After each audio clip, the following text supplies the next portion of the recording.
Hey everyone, Kyle once again, and welcome back to the next episode review of Reborn as a Vending Machine, episode 12. Oh, stupid. Episode 11, sorry. 11. That's next week, though, but like I said, nearing the home stretch, you know, so. But, episode 11, I think it was I have to say this is probably one of the best episode I've seen yet. Now, if the last one turns to be better, okay.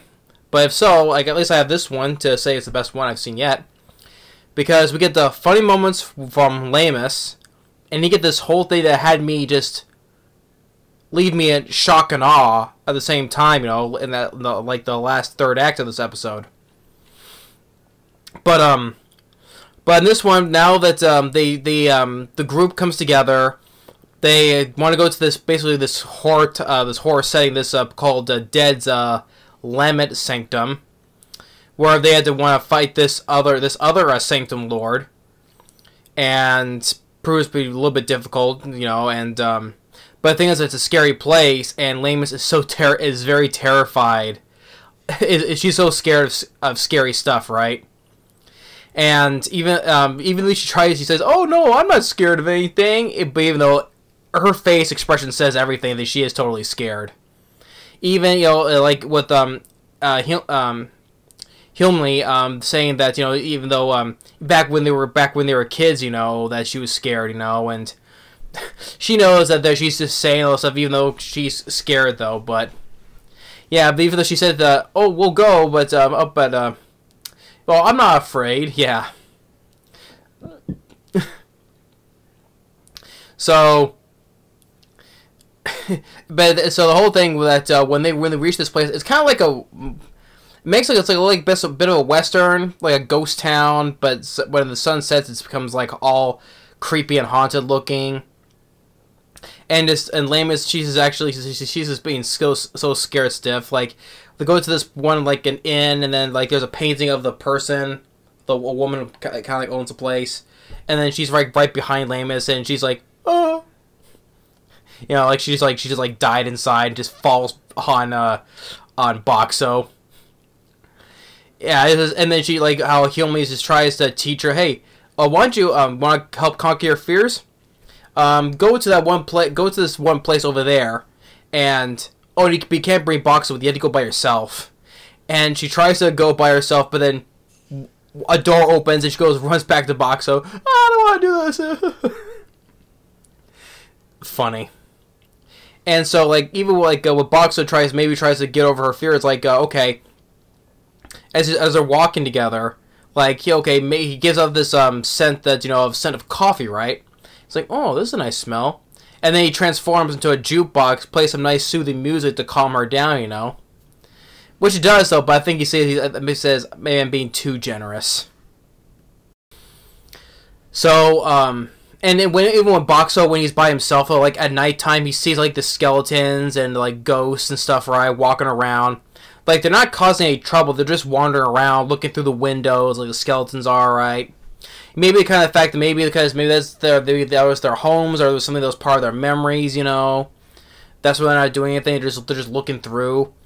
Like Boxxo tries to get rid of them by throwing salt on them, doesn't work, or these holy things like talismans or beads or Buddha statues, doesn't even work at all. And when Hilmy comes out, it's like, "Oh, what is all this stuff on the ground?" And then what kind of it was like the funny parts that were like most of the funny part was over with, right? But then it comes to this third act of the episode where we get this zombie kid, which they call corpse fiends though, but zombie, right? This zombie kid comes up to Boxxo, and he's like, you know, whatever, and so Boxxo gives him something like a bottle of juice, right?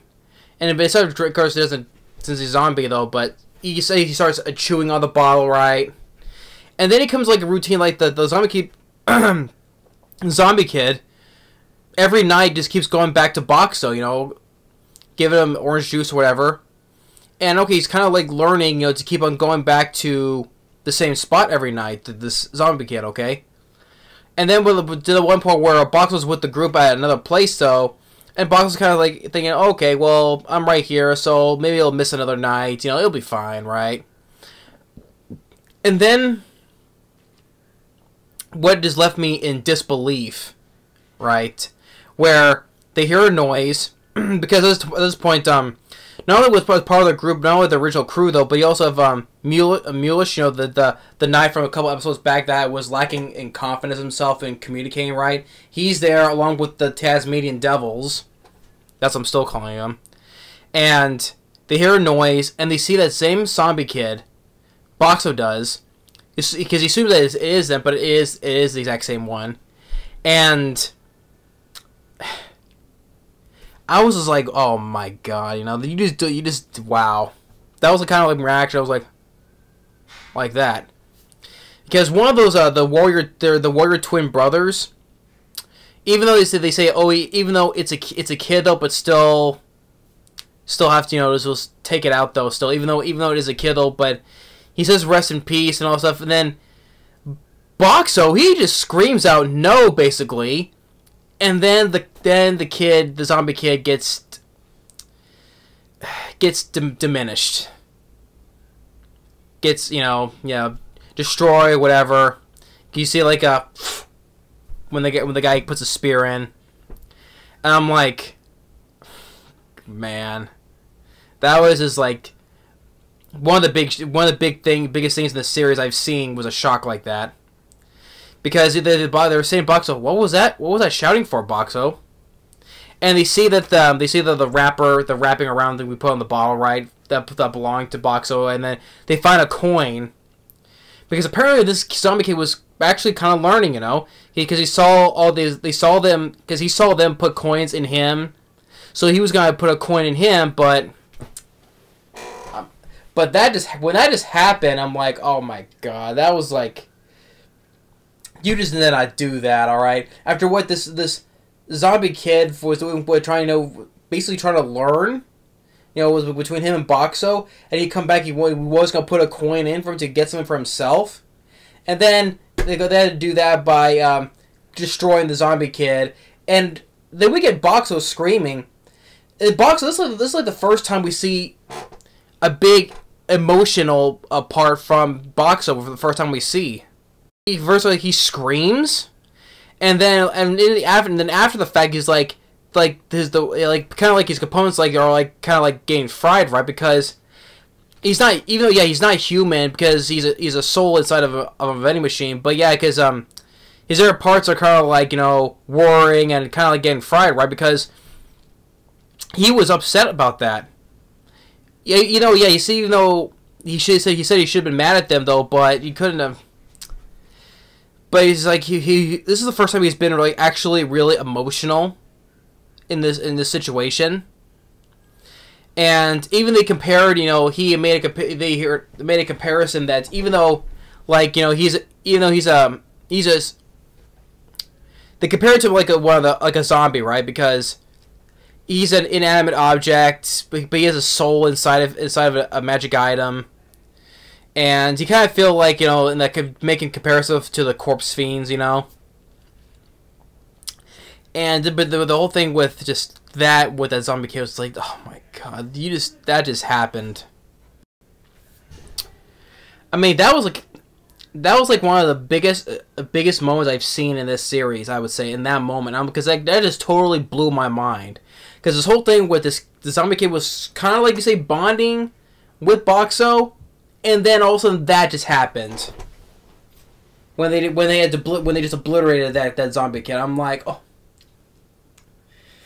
I was like almost jaw wide open, and just the first time I was hearing this Boxxo just go off like that, just saying, no, basically.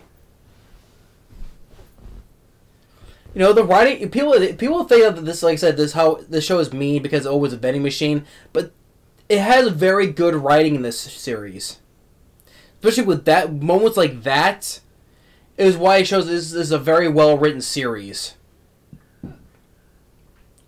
You know, it's funny thing is though,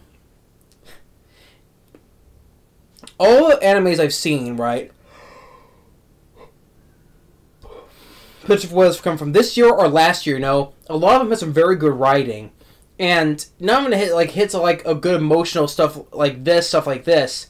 Sad to say, the writing and a lot of these anime stuff I've seen, sad to say, has much better writing than the actual movies I've seen today. You know, I mean, stupid writing, which you'll see when I get to Halloween month, right?